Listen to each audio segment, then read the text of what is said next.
എല്ലാവർക്കും എന്താ നമസ്കാരം. മടിയാണ്. ഈ മടിയൊരു അസുഖമാണെങ്കിൽ ഞാനൊരു മാരക രോഗിയാണ്. പക്ഷെ സത്യത്തിൽ ഞാൻ മടിയനല്ല. ഞാൻ എല്ലാ കാര്യങ്ങളും ചിന്തിച്ച് ചെയ്യുന്ന ആളാണ്. ഇങ്ങനെ ചിന്തിച്ച് വരുമ്പോൾ ചിലപ്പോൾ അത് ചെയ്യാൻ മണിക്കൂറെടുക്കും, ദിവസങ്ങളെടുക്കും ചെയ്യാൻ വേണ്ടി. അതിനാണ് എല്ലാവരും മടിയെന്ന് പറഞ്ഞത്. പിന്നെ ഞാൻ പണിക്ക് പോകാത്തത്. എന്നെ ഇത്രയും വളർത്തി വലുതാക്കി എത്തിച്ച എൻ്റെ അപ്പനും അമ്മനെ ഒരു ദിവസം വീട്ടിൽ ഇരുത്തിയിട്ട് ഞാൻ മണിക്ക് പോയി കഴിഞ്ഞാൽ അത് അവരെ അവമാനിക്കുന്ന തുല്യമാണ്. മാതാപിതാ എന്താ ഞാൻ അനുവദിക്കില്ല. പിന്നെ ഞാൻ എത്ര മടിയനാണെങ്കിലും ദിവസവും യോഗ ചെയ്യുന്ന ആളാണെന്ന് എൻ്റെ അമ്മ പറയാറുണ്ട്. സത്യത്തിൽ യോഗയല്ല. രാവിലെ നല്ല തണുപ്പായിരിക്കും, എണീറ്റ് ഫാൻ ഓഫ് ചെയ്യാൻ മടിയായിട്ട് ഞാൻ കിടന്നിട്ട് കാല് മേപ്പോട്ട് ഉയർത്തി കാല് വെച്ചാണ് സ്വിച്ച് ഓഫ് ചെയ്യണത്. അതാണ് നമ്മൾ എൻ്റെ അമ്മ യോഗ എന്ന് പറഞ്ഞത്.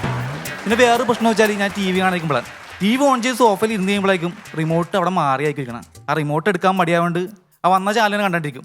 അങ്ങനെ 2.5 മണിക്കൂർ ഞാൻ ആപ്റ്റോൾ കാണാൻ എന്നൊക്കെ പെങ്ങൾ വെച്ചിട്ടുണ്ട് വട്ടാണെന്ന്. അപ്പോൾ ഈ മടി ഒരു പകർച്ചവ്യാധിയാണോ എന്ന് എനിക്ക് സംശയമുണ്ട്. കാരണം കഴിഞ്ഞ മാസം എൻ്റെ കൂട്ടാൻ്റെ വീട്ടിലെ പട്ടിയെ കടിച്ചു. എന്നെ കടിച്ച പിന്നെ ആ പട്ടി മടി പിടിച്ച് കൂട്ടിന്ന് പുറത്താട്ടം അങ്ങോട്ട് കുരക്കണമില്ല. ഇപ്പോൾ എനിക്ക് ദേഹവനങ്ങനെയുള്ള പണിയൊന്നും പറ്റാത്തതുകൊണ്ട് എൻ്റെ അപ്പാപ്പനെ തെങ്ങും പറമ്പ് നോക്കാൻ ഏൽപ്പിച്ച് അവിടെ ഇടുന്ന തേങ്ങകളൊക്കെ പെറുക്കി കൊണ്ടുപോയി കൊടുക്കുക. അത്രയുള്ള എൻ്റെ ജോലി. 1 മാസം കഴിഞ്ഞ് അപ്പാപ്പൻ വന്നപ്പോൾ ഇട്ട തേങ്ങയെല്ലാം തെങ്ങിൻ തയ്യായി. എനിക്ക് എൻ്റെ മടി എന്നെ മാത്രം കുറ്റമല്ല, എനിക്ക് പാരമ്പര്യമായിട്ട് കിട്ടിയതാണെന്നൊരു സംശയമുണ്ട്. കാരണം അത് ഉദാഹരണം പറയുകയാണെങ്കിൽ എൻ്റെ വീട്ടിൽ വാട്ടർ ടാങ്ക് നിറഞ്ഞാൽ ഞങ്ങൾ അറിയില്ല വെള്ളം ലീക്കായിട്ട്. അപ്പോൾ അടുത്ത വല്ല ചേച്ചിയാണ് വിളിച്ച് പറഞ്ഞത് മോട്ടർ ഓഫ് ചെയ്യാൻ. അപ്പോൾ ആദ്യം കേൾക്കണ എൻ്റെ അമ്മ വയ്ക്കും. അമ്മ അപ്പൂപ്പനോട് പറയും എടോ മോട്ടർ ഓഫ് ചെയ്യും. അപ്പൂപ്പൻ അപ്പനോട് പറയും എടാ മോട്ടർ ഓഫ് ചെയ്യും. അപ്പൻ അമ്മനോട് പറയും, അമ്മ എന്നോട് പറയും, ഞാൻ പെങ്ങളോട് പറയും. പെങ്ങൾ പിന്നെ അമ്മൂനോട് പറയും മോട്ടർ ഓഫ് ചെയ്യും. അമ്മ പിന്നെ അപ്പനോട് പറയും, പിന്നെ അപ്പനോട് പറയും. അങ്ങനെ ഞങ്ങളുടെ ഈ മടി ശൃംഖലകൾ കറങ്ങിക്കൊണ്ടിരിക്കും. അവസാനം ഇത് കേട്ട് മടുത്തിട്ട് അടുത്ത വീട്ടിൽ ചേച്ചിയെ വന്നിട്ട് മോട്ടർ ഓഫ് ചെയ്യും. പക്ഷേ എൻ്റെ മടിക്ക് ഇൻസ്പിറേഷൻ ആയത് ഇവരാരുമല്ല. എൻ്റെ വീടിൻ്റെ തൊട്ട് മുമ്പിൽ താമസിക്കുന്ന ദിവാരൻ ചേട്ടനാണ്.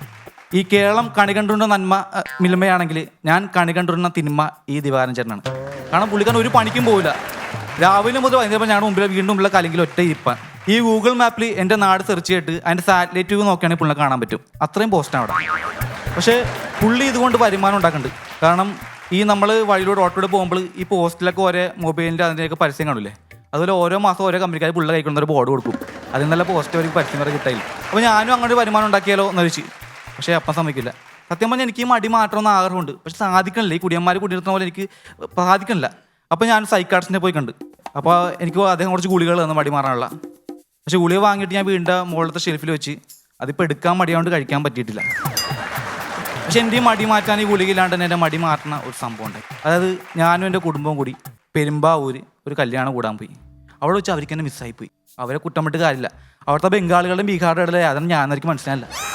അപ്പോൾ ഇവരെന്നെ അന്വേഷിച്ച് നടക്കുകയാണ്. പക്ഷെ ഞാൻ അവരെ അന്വേഷിച്ച് നടത്തില്ല. എനിക്ക് മടിയാണ് അന്വേഷിച്ച് നടക്കാൻ. ഞാൻ അന്വേഷിച്ചു. ഞാൻ കുറച്ച് കഴിഞ്ഞപ്പോഴത്തേക്ക് ഏതോ ഒരു വ്യക്തി, ഒരു ജുബയൊക്കെ ഇട്ടൊരു വ്യക്തി ഉണ്ട്, എൻ്റെ 1000 രൂപ പറഞ്ഞു ബായ് നാളെ വാർക്കല രാവിലെ എത്തിക്കോളാം എന്ന് പറഞ്ഞു. ഉള്ളി ഒറ്റ പോക്ക്. ഞാൻ കൊള്ളാല 1000 രൂപ വെറുതെ കിട്ടി. അത് കുറച്ചും കൂടി നിൽക്കാന്ന് വെച്ചു. അപ്പോഴത്തേക്ക് എൻ്റെ വീട്ടുകാരവിടെ വന്നു. അപ്പോൾ അവരെ ഞാൻ കണ്ടു, പക്ഷെ അവരെന്നെ കണ്ടില്ല. പക്ഷെ അവരുടെ അടുത്ത് പറയാനുള്ള മടി കൊണ്ട് ഞാൻ നിന്ന് അവരെ കണ്ടുപിടിക്കട്ടെ എന്ന് വെച്ച് നിന്നു. അപ്പോഴത്തേക്കും പിന്നെ ഒരു ഓട്ടോറിക്ഷ വന്ന്. ഈ ഓട്ടോറിക്ഷ വന്നിട്ട് എന്നെ വലിച്ച് അതോട്ട് കയറ്റിട്ട് വണ്ടി എടുത്ത് ഒറ്റപ്പെടല് എങ്ങോട്ടാണെന്നില്ല. അവസാനം ഒരു ഫ്ലാറ്റിൻ്റെ വർക്ക് നടക്കുന്ന സ്ഥലത്ത് കോൺക്രീറ്റിന് അവിടെ കൊണ്ട് എന്നെ തള്ളല്. എന്നിട്ട് പുള്ളിയുടെ ഡയലോഗും ആ കോൺക്രീറ്റ് മിക്സ് ചെയ്യുന്ന മെഷീൻ ഓഫ് ആയിക്കോ, ഇനി ഇവൻ കൂട്ടിക്കോളുന്നു. വീട്ടിൽ പുട്ടിൻ്റെ കൂടെ കടല കുഴക്കാൻ മടിയായിട്ട് രണ്ടും കൂടി മിക്സിയിട്ട് അടിച്ചേക്ക് അയക്കണാളെ ഞാൻ.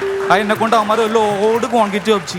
കാരണം ഇത്രയും കോൺക്രീറ്റ് കുറച്ച് എൻ്റെ നടുപൊടിഞ്ഞ് വെട്ടിയാട്ടിക്കുമ്പോൾ അടുത്ത കോൺടാക്ട് തന്നെ സീറിയലിന് കുറ്റിയിടാൻ പോകുന്നു. എന്നിട്ട് നാട്ടുകാരിൻ്റെ ഉള്ള നടുവ് അടിച്ചു വിളിക്കാൻ. പക്ഷേ അതോടുകൂടി എനിക്ക് പ്രാന്ത് കയറിയിട്ട് ഞാൻ അവസാനം കൈക്കിട്ട് ഷവലെടുത്ത് പുള്ളിക്കാരൻ നിറങ്ങുന്നവരുടെ അടിയും കൊടുത്തിട്ട് ഞാൻ ഓടി. അതുകൊണ്ട് പ്രശ്നം തീർന്നാണ് വിചാരിച്ചു. പക്ഷേ തീർന്നില്ല. ഞാൻ ഈ കോൺക്രീറ്റ് കുഴക്കുന്നിടക്ക് ഒരു ആയാസം കിട്ടാൻ വേണ്ടി കുറച്ച് പഴയ മലയാള ഗാനങ്ങളൊക്കെ പാടി. ഇത് ഏതൊരു പയ്യൻ മൊബൈലിൽ എടുത്തിട്ട് യൂട്യൂബിലിട്ട് മലയാള ഗാനങ്ങൾ നന്നായി ആലോചിക്കുന്ന ബംഗാളി എന്ന് പറഞ്ഞ് ഇട്ടെടുത്ത് ആ സംഭവം വൈറലായി.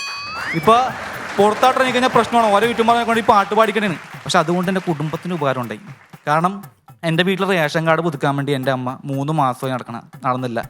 ഈ ഒരു സംഭവത്തിന് ശേഷം നാട്ടിലെ പാർട്ടിക്കാരൊക്കെ കൂടി ഞങ്ങൾക്ക് പുതിയ റേഷൻ കാർഡും എനിക്ക് പുതിയ പാസ്പോർട്ടും പാൻ കാർഡും ആധാർ കാർഡും എനിക്ക് ജനിക്കാമോ കൊച്ചിൻ്റെ ആധാർ കാർഡ് തന്നിട്ടും പോയി.